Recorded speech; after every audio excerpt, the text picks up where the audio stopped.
Hello, welcome to another edition of the Pace Report. I'm Brian Pace reporting live here at the Iridium Jazz Club here in New York City. Guitarist Stanley Jordan tonight is playing selections off his brand new critically acclaimed Mack Avenue's record release, Friends, and it includes the likes of Nicholas Payton, Russell Malone, to the legendary Bucky Pizzarelli, who's the special guest tonight with the Stanley Jordan Trio. I sat down with Stanley and we talked about his career, the brand new CD, as well as what jazz music means to him and how he's bringing the language and his style of guitar to the jazz world.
Congratulations on this brand new CD. I think that this is probably by far one of the most important records that you've recorded in your career. Well, thank you. I'm glad you like it. We had a great time making it, and I've had the idea for a long time to do a collaboration project. And I decided last December this would be the time. And I'm so glad that the people I wanted were available and they were willing to do this. I mean, so many great musicians played with me on this. Just their performances were amazing, and it was just an honor to have them on it. You have three generations of guitar players on this recording. There's a song on here with you, Bucky Pizzarelli, and Russell Malone. How involved was that when you guys were playing that in the studio? Well, that's a song that so many of us guitarists know, you know. So, I mean, of course, we knew the song already, and we all love Charlie Christian. So the sort of homage to Charlie Christian in playing 7 Come 11, I think there was a spirit in the music, too, that came together pretty quickly. So, you know, it's not like we had to spend much time working on that. With Charlie Hunter, the song that we did called Walking the Dog, that one took a little bit more time because that was something that was created from scratch in the studio. And so, you know, Charlie and Charnett and Kenwood, they started a groove going, and I said, hey, let's make this a blues, and I composed the melody, and I composed a counter melody, and then we had to rehearse a little bit, you know, to get that smooth. So it's got the spontaneity that it was something that we just recently created, but we did have to spend a little bit of time, you know, getting it together. You know, speaking of Charlie, because I've profiled Charlie on the Pace Report, you guys have very unique and very distinct guitar styles and techniques. That's, I think, what makes that song so it sticks out. Well, it's true that Charlie and I both have a kind of a different approach because we're very polyphonic. Like, we like to play multiple parts at once. You know, we have different technical ways of accomplishing it, but the concept is very, very similar in terms of the texture. However, there is one difference because we tend to play a different role musically. Like he tends to play kind of more of a bass role, and he also does the higher parts. I tend to play kind of more of a lead role, and I also play the lower parts. So because our focus is more in a different range, then it just fits together really organically.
Album also, you play all genres of music, but this is really an official jazz project.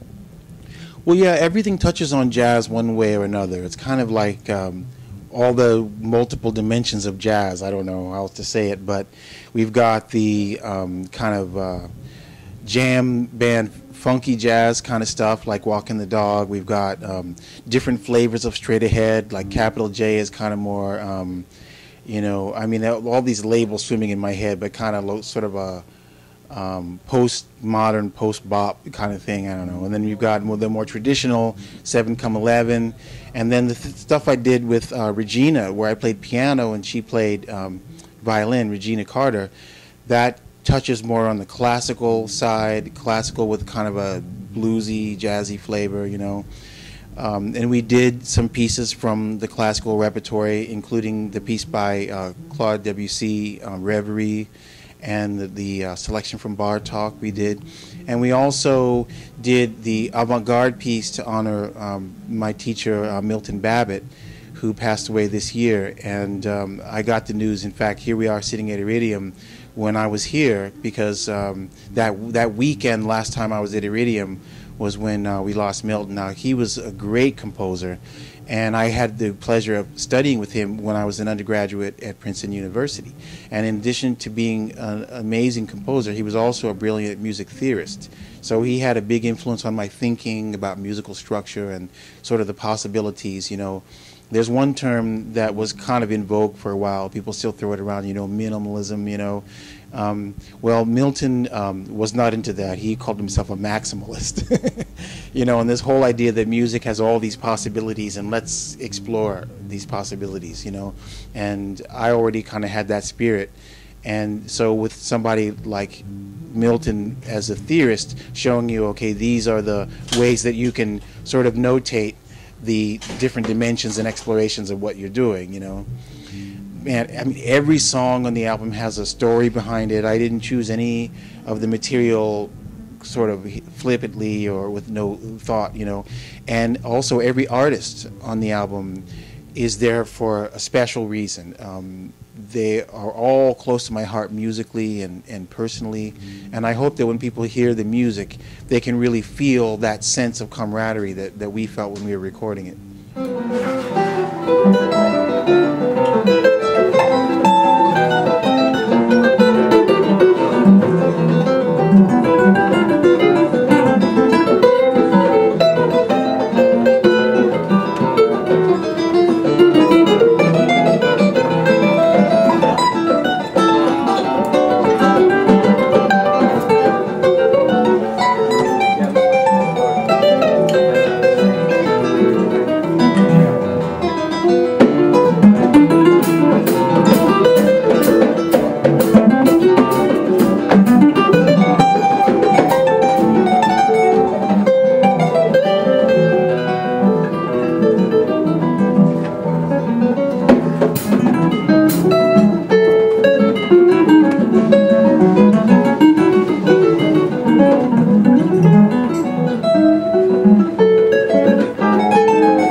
recorded solo guitar and you've recorded with ensemble. And what do you thrive off now? Do you thrive off writing and composing songs, or do you thrive on performance?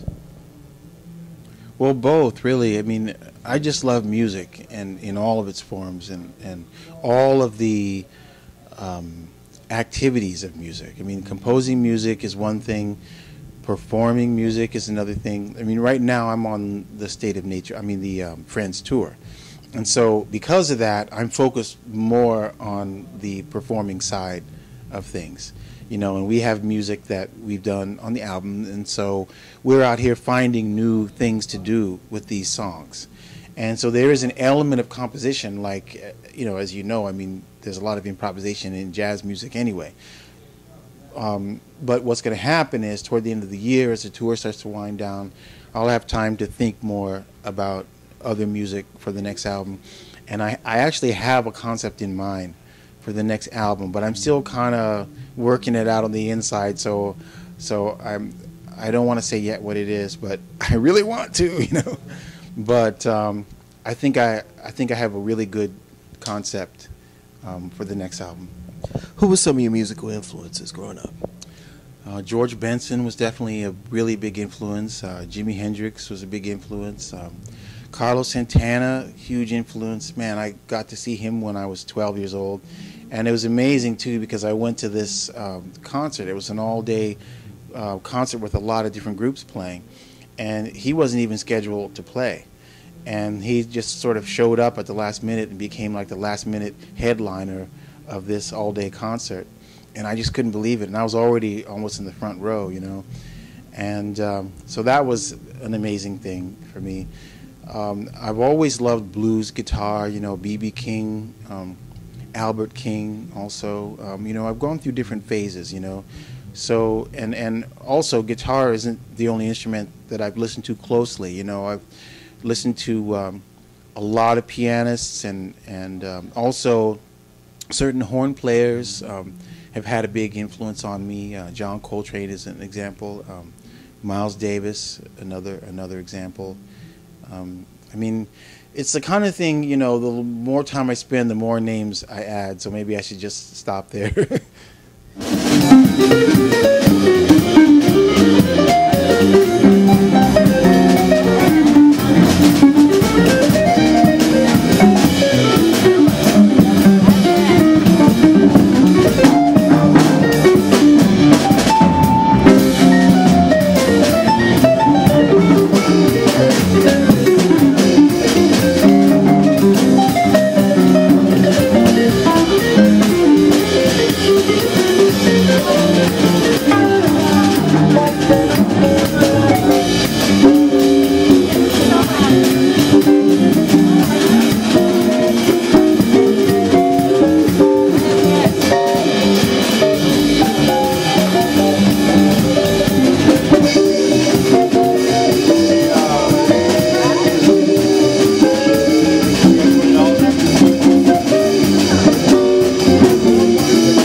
What does jazz music mean to you?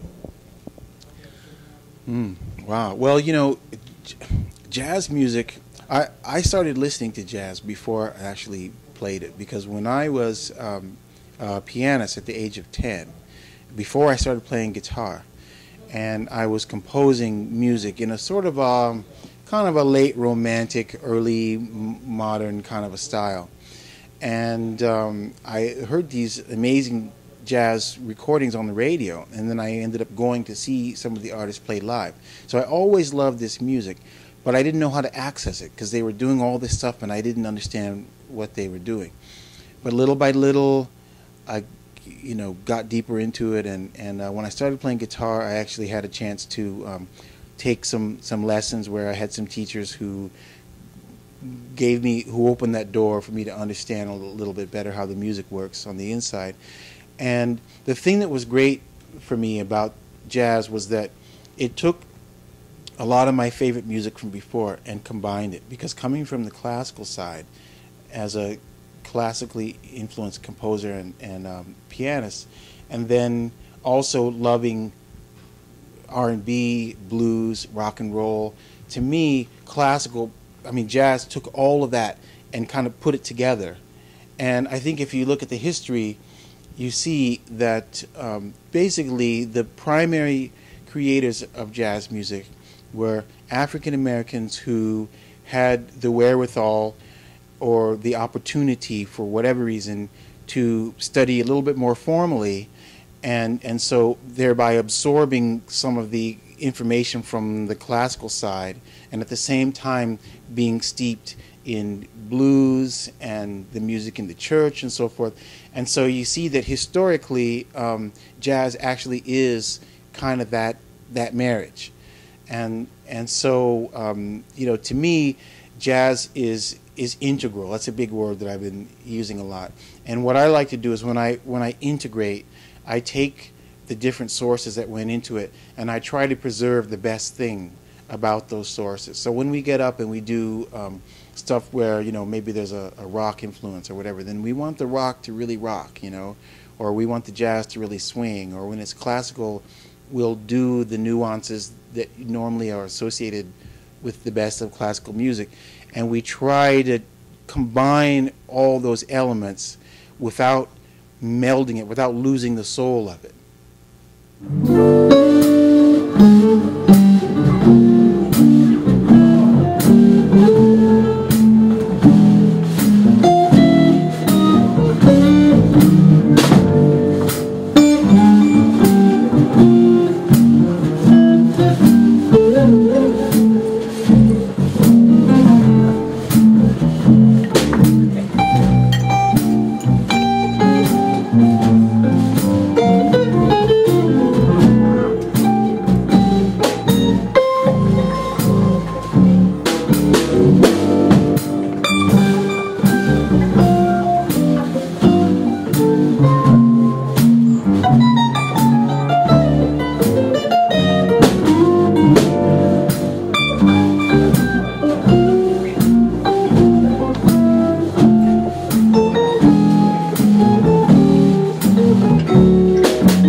Together with jazz, pop, rock, or folk, something very unusual happens because you have the discipline, the history of a genre that goes back hundreds of years, and then it's wed to the contemporary sound, and it's something really special. Playing with Stanley is amazing. The guy's a genius. He's just totally brilliant, and the way he'll improvise and create on the spot, it's like a modern day Mozart. That's what used to happen in the classical world, and it's minds like Stanley's that are making that right now. What makes Stanley so special, sir? It's because he does something I never saw before. He belongs on, what's that, believe it or not, Ripley. What is it about your chemistry in the song Lil Darling that sticks out on the CD? Well, he likes the same song I do. You know, when he picked that song up, we worked on it over at the hotel where he was staying near my house. And that's the way it came out. Well, he can rip it apart. That'll do it again for another edition of the Pace Report, reporting live here at the Iridium Jazz Club here in New York City. I'd like to personally thank Mr. Stanley Jordan for his time, as well as Mr. Bucky Pizzarelli for his comments, as well as the staff and management here at the Iridium Jazz Club. As always, please visit my website, www.thepacereport.com, for my weekly column as well as my past segments. Until next time, remember, if it's in the groove, it'll make you move. Until next time, peace.